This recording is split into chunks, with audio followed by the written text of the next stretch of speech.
베드로전서 4장 6절 말씀 다 같이 한 목소리로 읽겠습니다.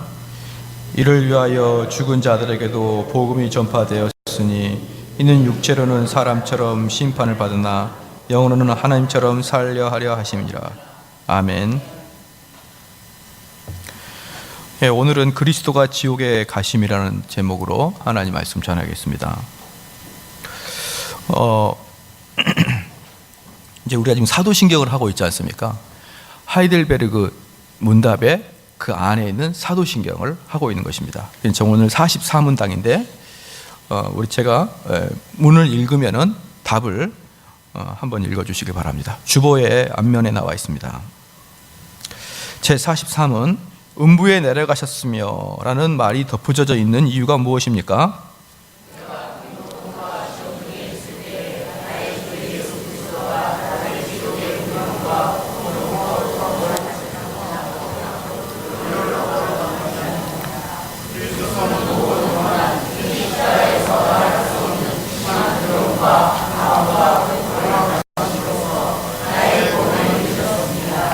아멘.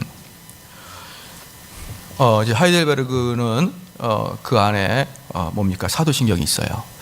사도신경을 제가 어릴 때부터 쭉 암송했지 않겠습니까?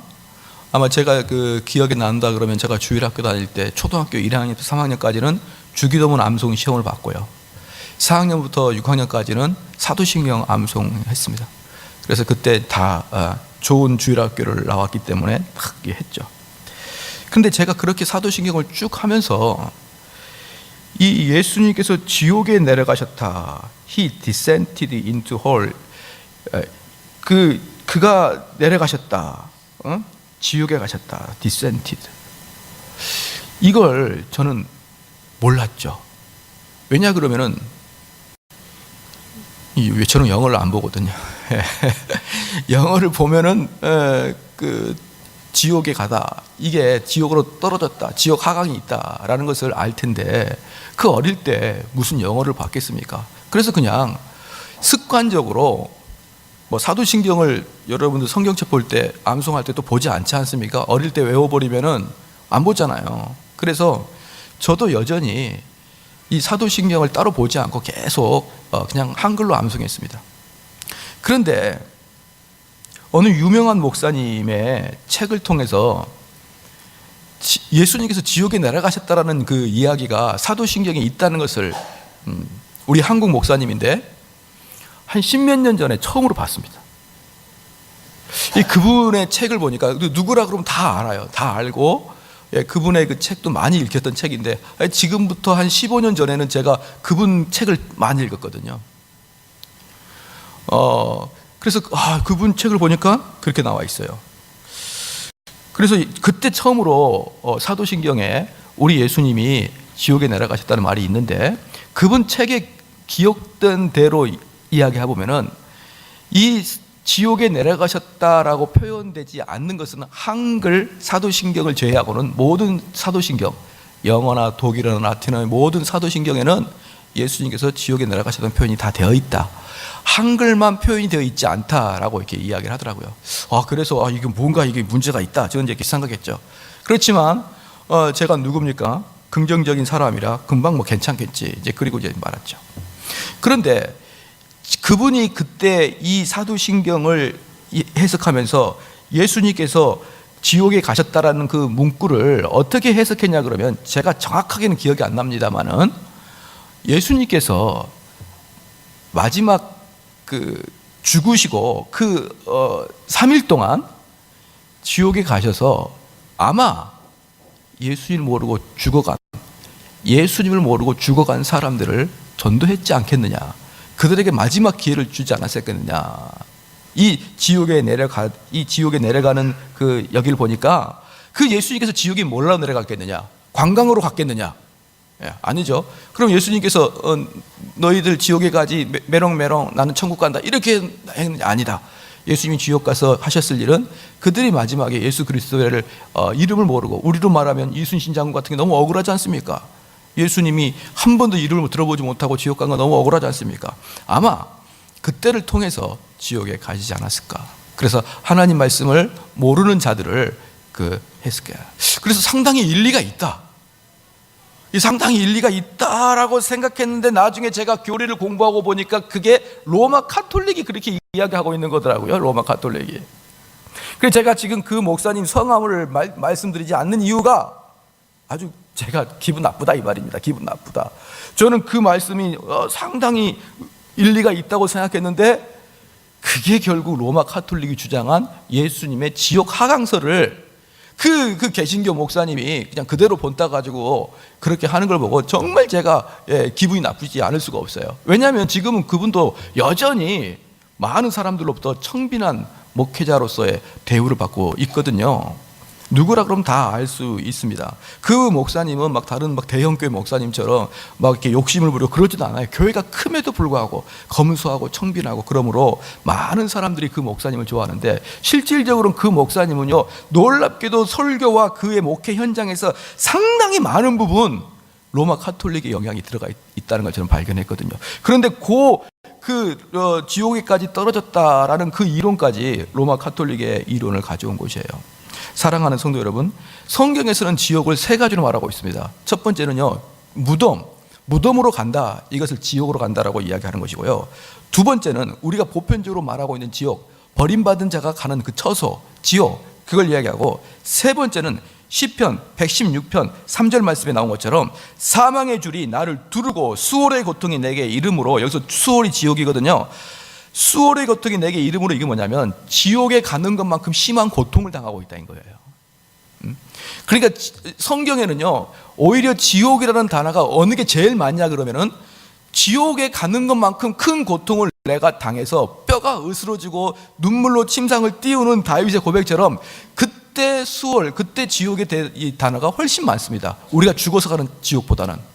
바로 이 사도신경 바로 이 부분에서 예수님께서 바로 그걸 이야기하고 있는 것이죠. 그래서 지금 여러분이 이렇게 문답을 보면요, 그 답을 읽으셨잖아요. 내가 큰 고통과 시험 중에 있을 때에 나의 주 예수 그리스도가 나를 지옥의 두려움과 고통으로부터 구원하셨음을 확신하고 위로를 얻기 위함이다. 지금 무슨 말이냐 그러면 내가 뼈를 깎는 그런 고통, 지금 무슨 말이냐 그러면 내가 더 이상 위로를 받을 수 없는 그런 고통에 있을 때, 즉 우리 그 세월호 사건 때 우리 자녀가 그 물에 빠져 그 죽은 모습을 보고 더 이상 위로를 받을 수 없을 때, 그 지옥과 같은 고통은 오직 예수 그리스도밖에 그 고통을 이해할 수가 없고 예수 그리스도밖에 그 고통을 이루어 줄 사람이 아무도 없다는 것이에요.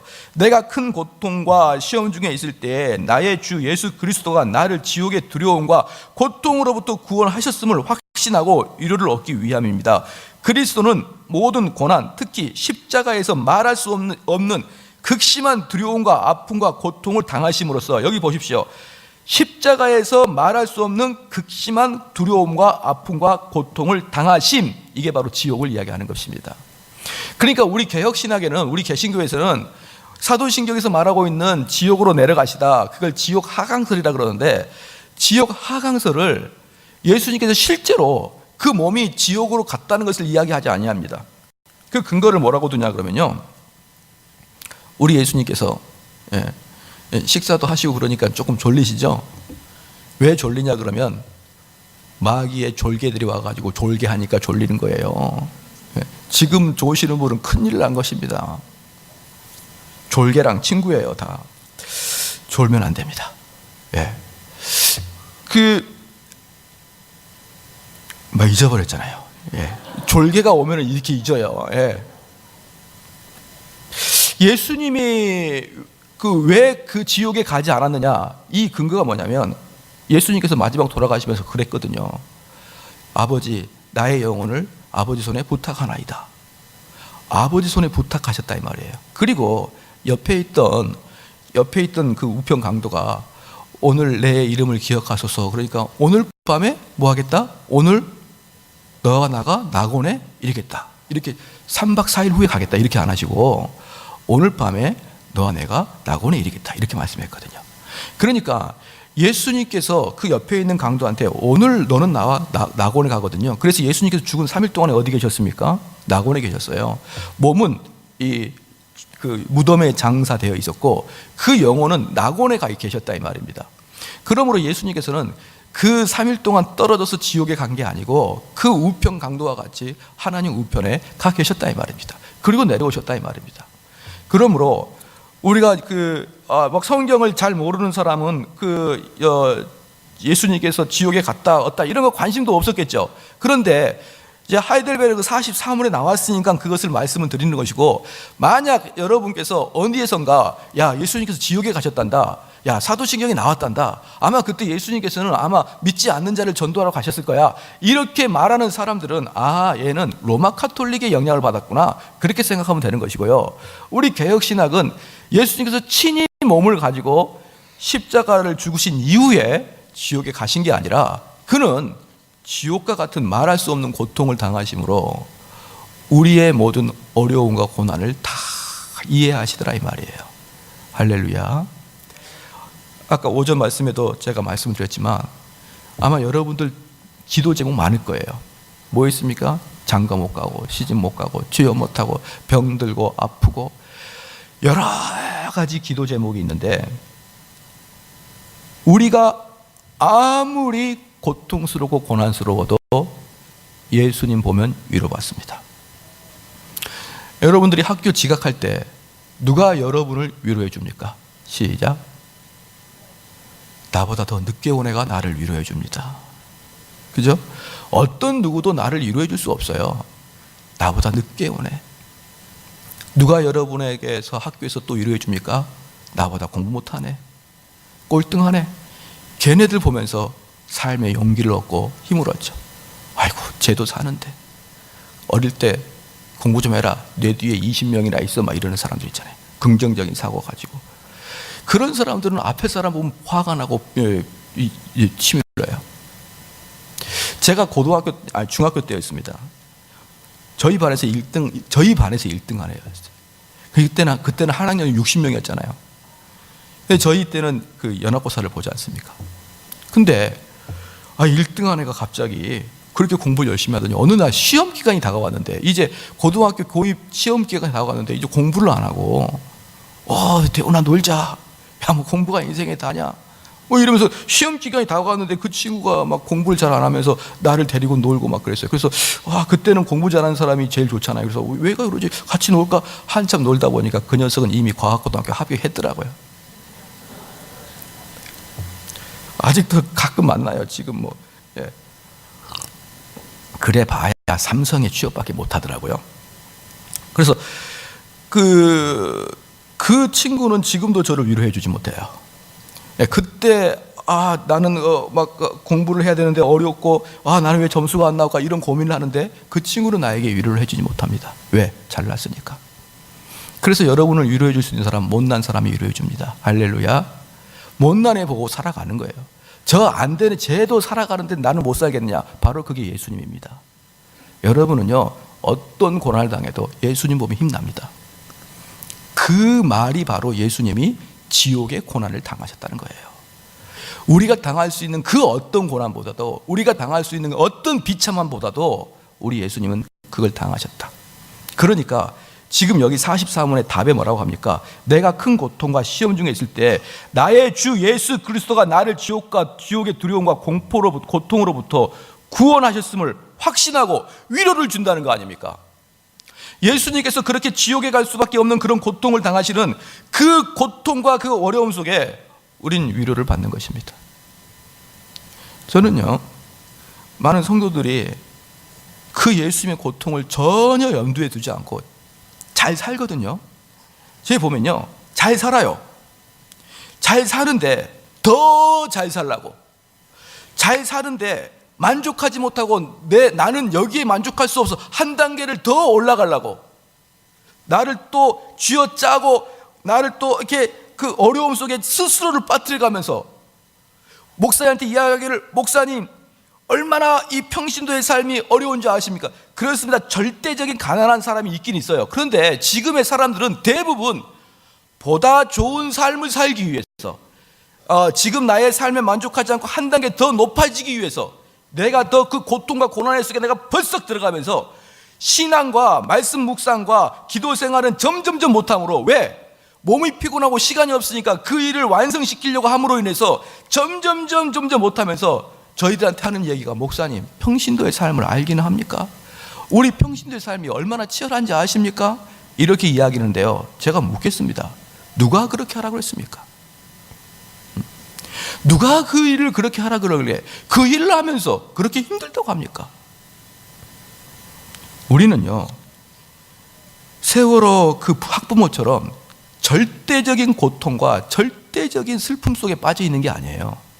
거의 대부분은요, 먹고 살만하고 누릴만 하지만 자기의 욕망과 자기의 욕심을 더 한 단계 더 올리려고 스스로 고통의 속에 들어가 놓고, 하나님 이거 해주세요, 저거 해주세요, 내가 힘듭니다, 내가 이렇게 힘드니까 하나님 앞에 나올 수가 없습니다.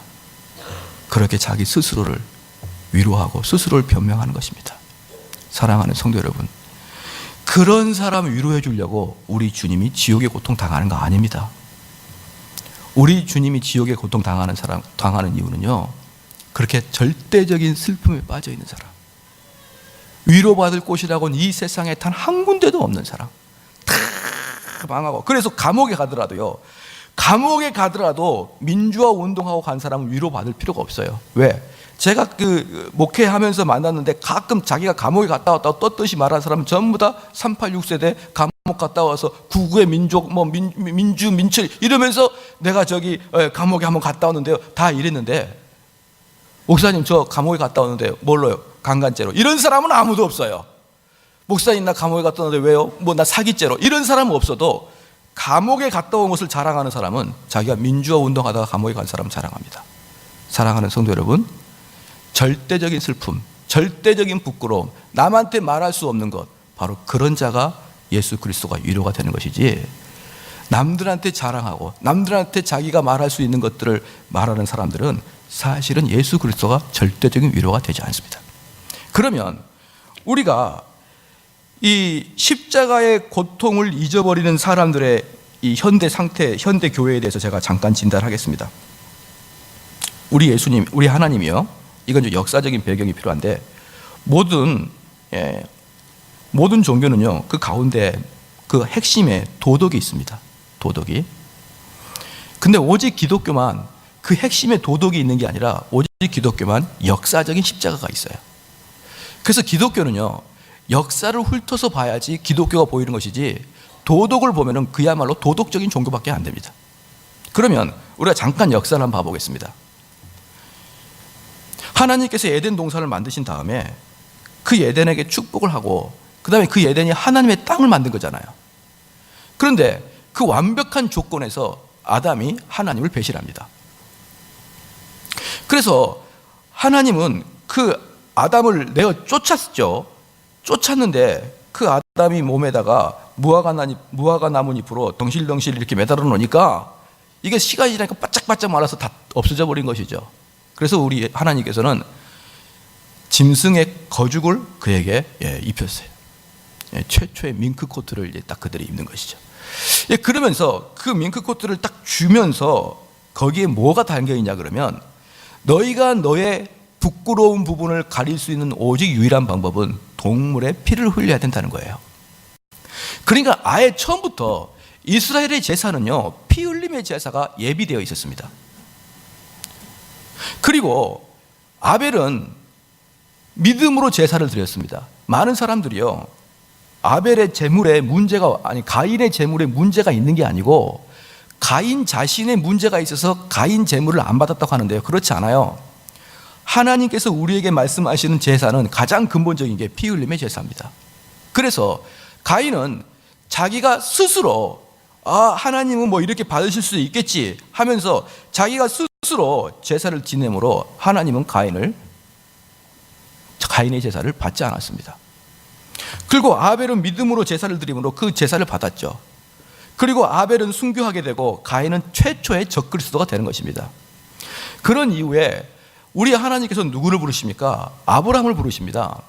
아브라함을 불러서 아브라함과 하나님이 계약을 맺는데 어떤 일이 발생하냐 그러면, 아브라함을 선택해서 부를 때 아브라함아 너의 자손을 하늘의 별과 땅의 모래같이 많게 해주겠다 이렇게 이야기하면서 그를 데리고 가서 그 가운데 동물을 딱 가운데 자릅니다. 그러면은 그 그때 고대 근동의 그 계약 방법이 딱 그거거든요. 동물을 딱 쪼개가지고 계약 당사자가 둘이가 거기를 들어갑니다. 손을 잡고 들어가는 것이죠. 그래서 요 들어가서 뺑 잡아 놓습니다. 그게 그들이 그때 계약의 성립의 그 징표입니다. 그래서 서로 간에 그 계약을 이루지 못할 때는 이 동물처럼 몸이 두동강남 좋다라는 그런 계약이에요. 그런데 아브라함이 그 재물을 잡아가지고 칼로 잘라놓은 다음에 거기서 아브라함이 했던 건 뭐냐? 딱 두 가지였습니다. 졸다가 파리 쫓는 것, 새 쫓는 것 두 가지밖에 없었어요. 그냥 졸다가 쫓는 것, 이거 두 가지밖에 없었습니다.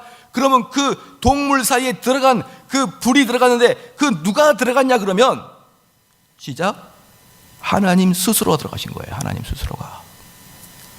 그러니까 계약을 어떻게 했냐 그러면 아브라함과 하나님이 계약을 맺었는데 그 계약의 당사자에서 아브라함이 빠졌습니다.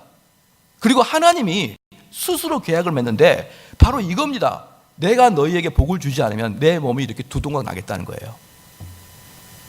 그리고 이렇게 중대한 계약을 하는데 시시각각 변하는, 아까 우리 집사님이 기도했듯이 우리의 감정은 시시각각 변함으로 어쩔 때는 열심히 하다가 어쩔 때는 팩 죽어 있는데, 그렇게 감정에 의해서 시시각각 변하는 너희들과는, 우리들과는, 사람들과는 계약하지 않겠다는 것입니다.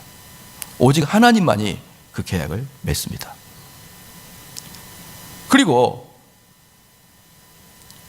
그 하나님은 이스라엘에 임재하고 이스라엘의 임재함으로 거기를 새로운 에덴 동산으로 만들어 갔습니다.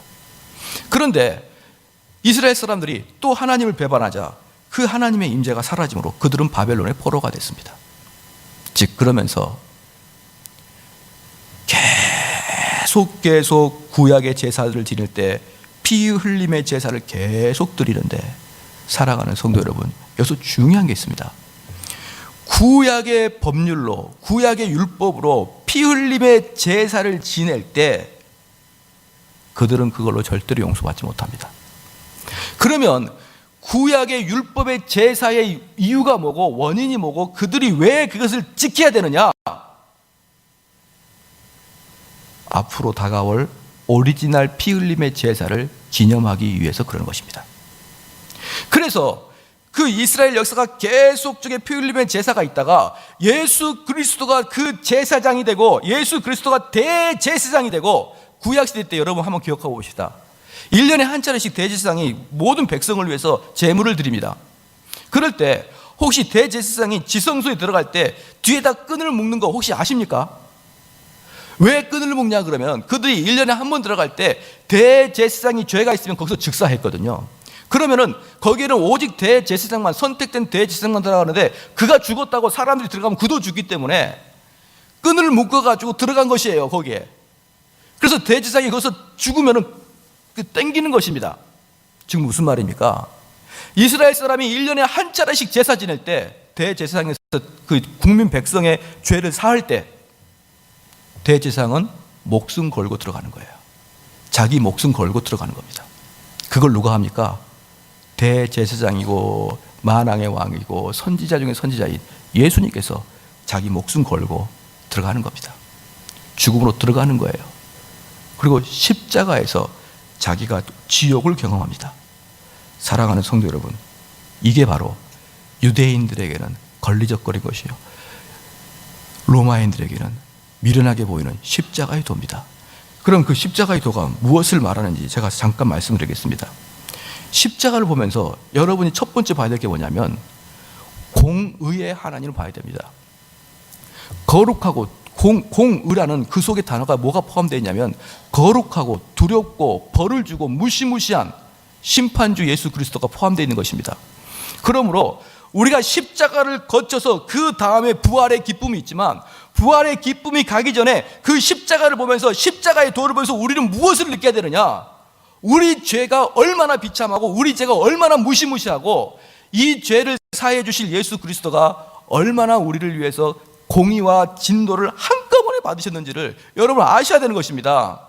할렐루야. 그런데 지금 왜 제가 지금 쭉 말씀을 드리냐 그러면 성경에 쓰여졌을 그 당시에 십자가의 도가 미련하고 십자가의 도가 걸거친 게 아니라 지금 한국교회도 십자가의 도가 걸거치는 거예요. 자, 왜 그러냐 그러면요, 십자가를 이야기할 때는 두 개가 딱 버티고 있어야 됩니다. 죄와 은혜, 이 교리가 버티고 있어야 돼요. 그래서 십자가를 보는 사람은 죄에 대한 깊은 깨달음을 가지고 오직 은혜가 아니면, 즉 무슨 누구 아니면은 예수 그리스도의 피 흘림의 제사가 아니면은 나는 아무런 희망과 소망이 없다는 죄와 은혜의 교리를 가지고 있어야 되는데, 그러면 죄의 그 교리 안에 뭐가 포함되어 있냐 그러면 우리가 심판에 대한 두려움이 포함되어 있고, 심판에 대한 두려움은 뭘로 이야기하냐면 우리가 죄가 얼마나 심각한지에 대한 실제적인 느낌이 있어야 되는 것이에요.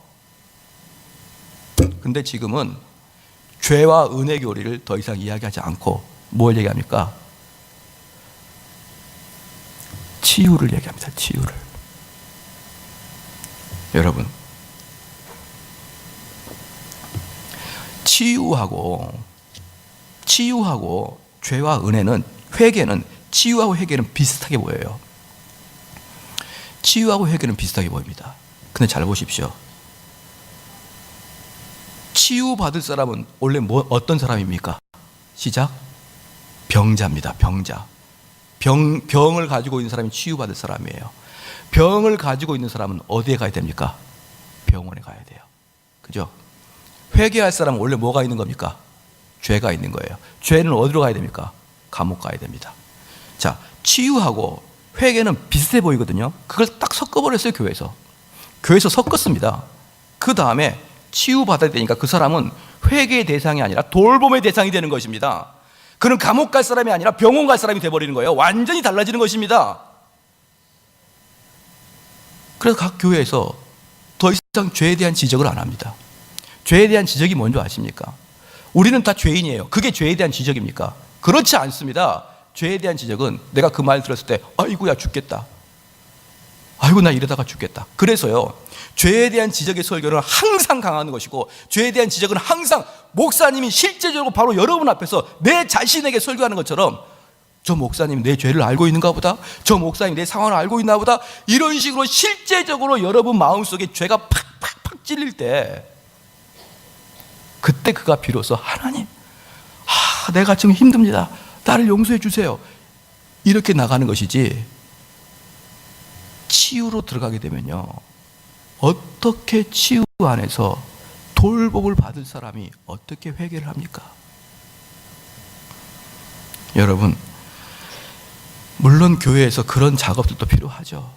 그런 작업들도 필요하는데, 그런 작업들이 흥황한 곳에서는요, 치유가 흥황한 곳에서는 절대로 칼날 같은 말씀이 나올 수가 없어요. 그가 상처받고 그가 치유받았고 그가 돌봄을 받아야 될 사람인데 어떻게 목사님이 칼날 같은 설교를 할 수 있습니까? 어떤 설교가 나올까요?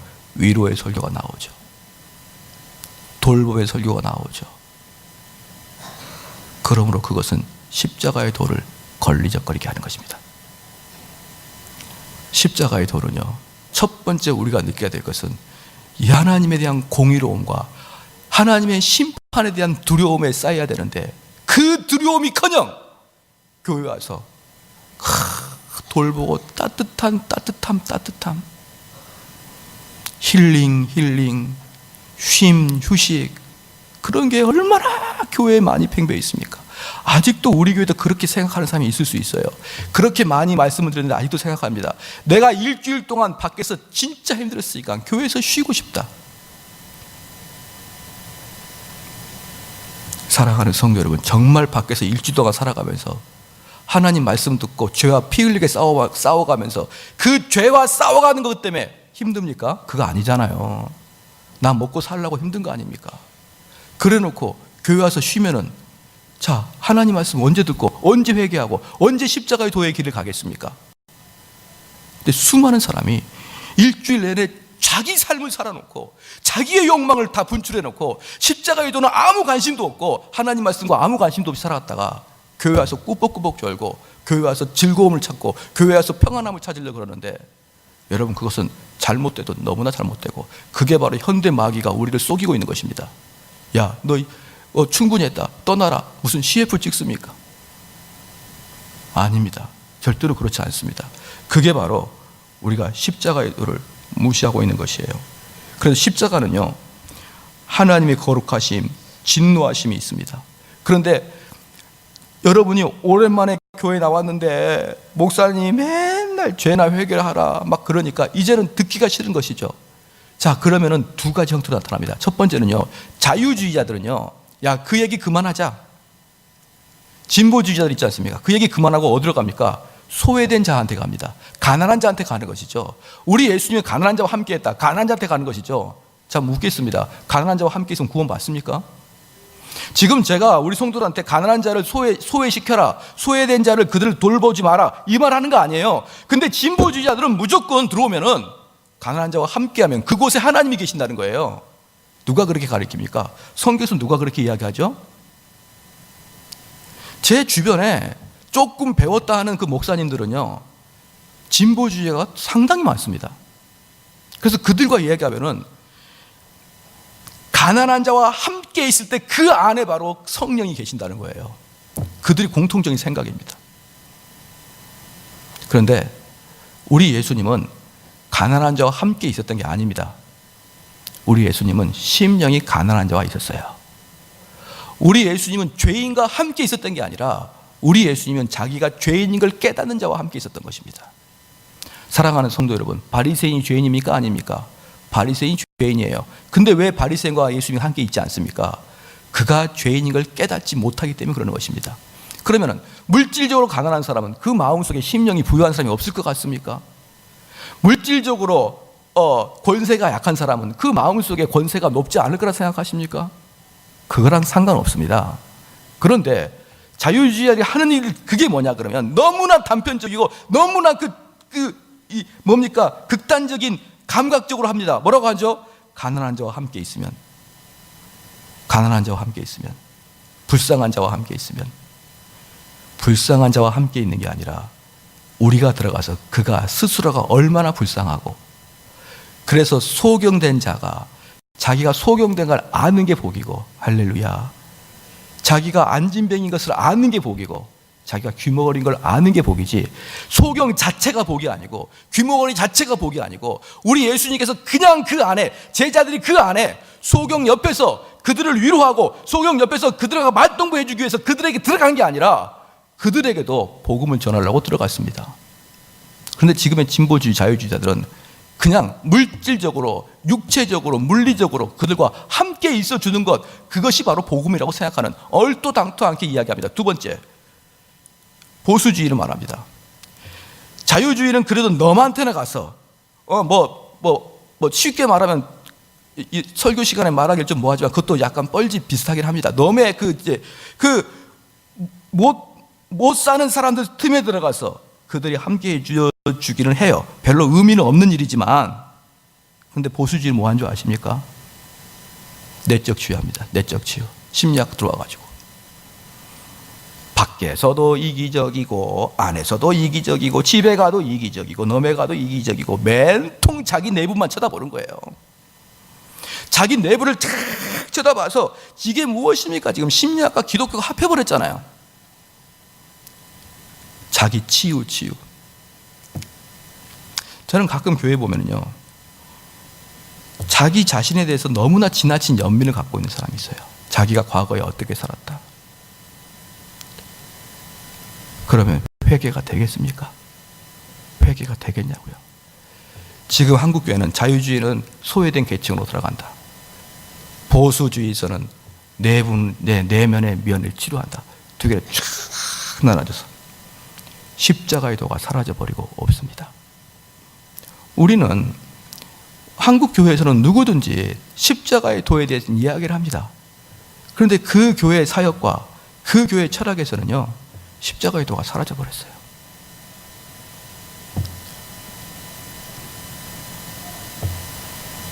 죄와 은혜.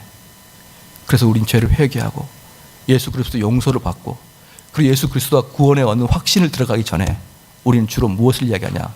관계의 중요성을 이야기하고 공동 그룹의 치유를 이야기하고 이렇게 되어버렸습니다. 그건요, 성경에 그런 이야기는 나와 있지 않습니다. 성경에서 그렇게 한번 봐볼까요? 베드로가 딱 갑니다. 어느 날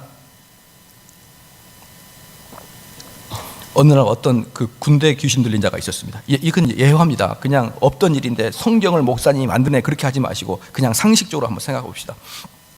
베드로가 딱 가요. 그랬더니 군대 귀신 자가 있습니다. 너 왜 그러냐? 나는 군대다. 너 이름이 뭐냐? 군대라니까. 야, 이 녀석 보니까 큰일 났구나. 자, 이제부터 너 과거로 가보자. 너 저기 어디 출신이냐? 갈릴리 촌동네 출신이다.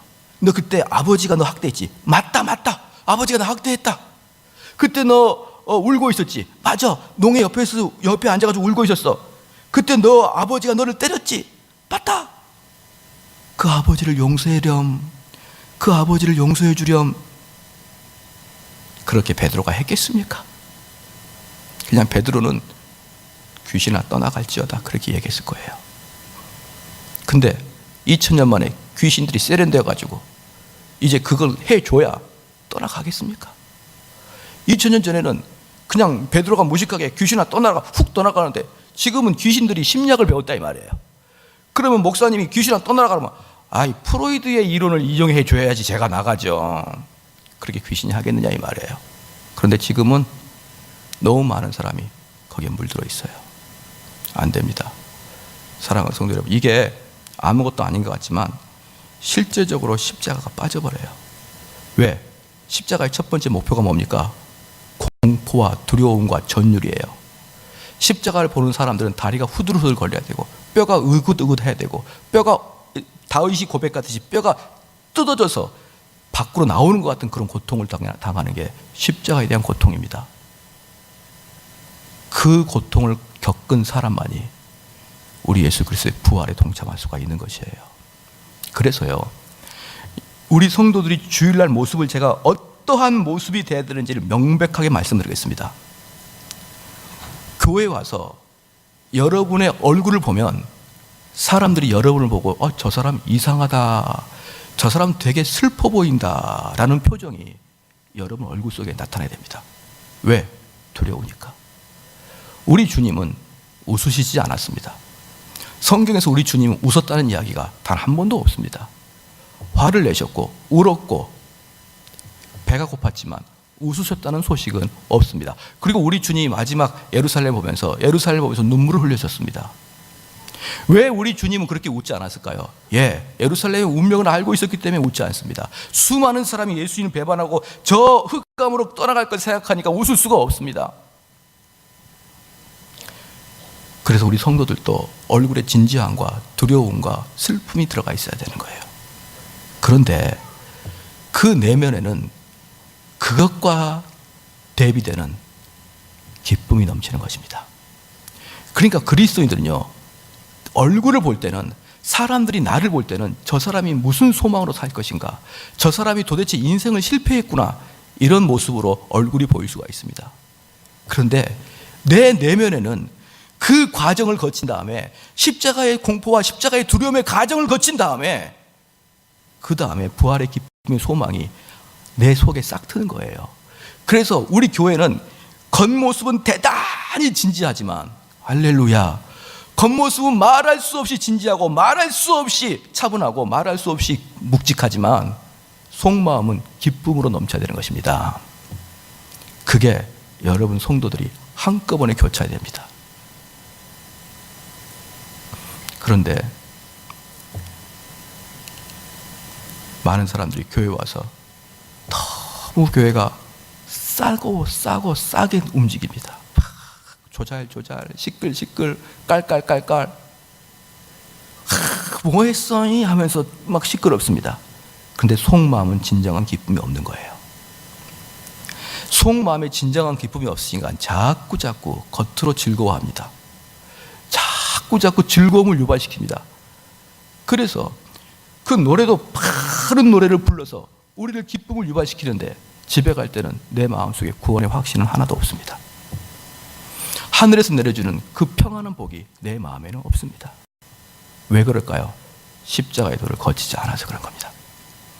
우리 성도가 예수 그리스도의 그 지옥과 같은 그런 고통을, 여러분이 그걸 봐야 되는 거예요. 우리 주님께서 십자가에 돌아가심으로 그 일생을 지옥처럼 살아가신 우리 예수님, 그 십자가의 고통이 여러분의 동참해야 됩니다. 그래서 내 안에 있는 죄에 대한 혐오감을 가지고 여러분이 가야 돼요. 그런 자에게 부활의 기쁨이 있는 것입니다. 할렐루야. 저는 그래서요, 설교가 세미나식이거나 설교가 온유하거나 설교가 5, 6월에 바람 본 것처럼 순풍순풍 도는 설교를 설교라고 안 봅니다. 그것은 그냥 강의입니다. 우리에게 지식을 전해주는. 설교는 제 첫 번째 특징이 내 양심에 채찍이 가해져야 됩니다. 그게 설교이고, 그래서 제가 다른 곳에 가서는 세미나를 잘 못 들어요. 왜냐 그러면 저는 그걸 첫 번째 목표로 삼거든요. 우리의 양심을 찌르는 그 말씀을 첫 번째 목표로 삼거든요. 그러므로 어떠한 좋은 이론이 나올지라도 그 이론이 나를 십자가에 데려가지 못하면 그게 무슨 의미가 있습니까? 여러분 한번 생각을 해보십시오. 내가 일평생 살았는데, 내가 열심히 살았는데, 내가 성경도 열심히 공부했는데 그게 나와 구원 관계가 없으면 어떡할 거예요? 마지막으로 성경책 한 번만 펴보겠습니다. 디모데후서 한번 펴보십시오.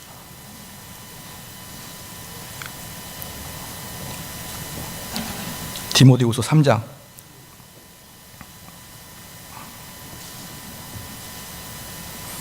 디모데후서 3장 7절 말씀 다 같이 한번 읽겠습니다. 시작. 항상 배우나 마침내 진리의 지식에 이를 수가 없는. 여기 분명히 나옵니다. 항상 성경을 배운데, 항상 배워 성경을 열심히 배웁니다. 근데 진리에 못 들어갈 수가 있어요. 저는 이런 성경 공부 많이 합니다. 정말 많이 배우거든요. 자, 이렇게 말씀드리기 좀 뭐하지만 성경이 읽어지네 보고 어떻게 진리에 들어가겠습니까? 그들은요, 그게 정말 좋은 도구라고 생각합니다. 근데 묻겠습니다. 그거 성경이 읽어지네 읽고 여러분 그리스도 앞에 갈 수가 있을 것 같습니까? 많은 사람들이 성경 공부를 한다고, 하나님 말씀을 배운다고 그러면서 실제적으로 그리스도에게 한 발자국도 못 갑니다. 왜요? 그의 양심은 절대로 흔들리지 않거든요. 그의 양심은 절대로 십자가에 단독으로 설 수가 없거든요. 말씀의 결론을 맺겠습니다. 교회 와서는 나 좀 봐주세요, 나 좀 관심 가져주세요, 나 좀 위로해 주세요, 나 치료해 주세요, 그러지 마십시오. 교회는 그런 곳이 아니에요. 교회는 말입니다, 하나님께 은혜 받는 것입니다. 할렐루야. 하나님께 은혜 받는 것이에요. 자, 볼게요. 우리 목사가 할 수 있는 유일한 길은 여러분을 은혜 받게 하는 것입니다. 그럼 여러분을 어떻게 은혜 받게 하느냐? 하나님의 말씀으로 여러분을 계속 십자가에 앞으로 가게 하는 것이죠. 십자가 앞으로 가게 하는 것 제가 계속 설명했죠. 십자가 앞으로 계속 가게 하면 그건 목사가 할 일이에요. 근데 은혜를 주신 분은 그때 성령이 주십니다. 근데 저는요, 무엇을 보냐면 목사님이 위로를 줘버려요. 괜찮다, 자매야, 괜찮다. 다 그럴 수 있다. 너 무슨 일이 있으면 나한테 한번 이야기해봐라. 쭉 들어. 그럴 수 있어. 나 너 이해해. 자, 누가 누구를 위로하고 있습니까? 사람이 사람을 위로하고 있습니다. 그렇기 때문에 그가 그 상담받고 집에 돌아가면 또다시 문제가 봉착합니다. 그럼 그 자는 계속 상담자를 찾아와서 위로받습니다. 위로받고 가고, 교회도 상담 목회라 그래가지고 계속 그렇게 하는 거예요. 그래서 목사님한테 찾아와가지고, 목사님, 우리 남편이 술 먹고 들어와서 밥그릇을 깨는데 아유 죽겠습니다. 자매 아주 힘들겠군. 아유 그놈의 남편은 어떻게 하면 좋을까요? 그놈의 남편은 그냥 머리끄덕이 당신 남편 머리 별로 없던데 뭘. 그러면서 계속적으로 그 사람을 위로하려고 드는데 바로 그게 하나님의 영광을 가로채는 목사입니다. 목사는요, 우리 성도가 스스로 하나님께 은혜를 받게 해야 됩니다. 그래서 목사는 우리 성도를 위로하는 게 아니고 목사는 하나님 말씀을 전하는 거예요. 그럼 우리는 성도는 스스로 성령님에게 위로를 받으시기를 주의로 축원합니다.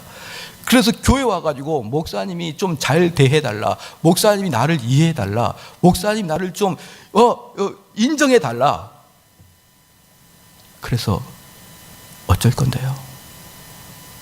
지난번에 저한테 이런 보고가 왔습니다. 어째 삼성제일교회는 통 사람이 와도 반겨주지도 않고, 반김 받아서 뭐 하게요? 우리가 반김 받으면 천국 갑니까? 우리가 그리스도와 연합합니까? 왜 자꾸 교회를 그렇게 서비스 센터로만 생각하냐 이 말이에요. 사랑하는 성도 여러분, 십자가의 도를 잃어버렸습니다. 우리는 진지해져야 되고, 우리는 십자가의 진노를 봐야 되고, 십자가의 공의를 봐야 되고, 그 과정 거친 다음에 그리스도의 보혈의 피를 거친 다음에 부활의 영광을 맞이하기를 주의 이름으로 축원합니다.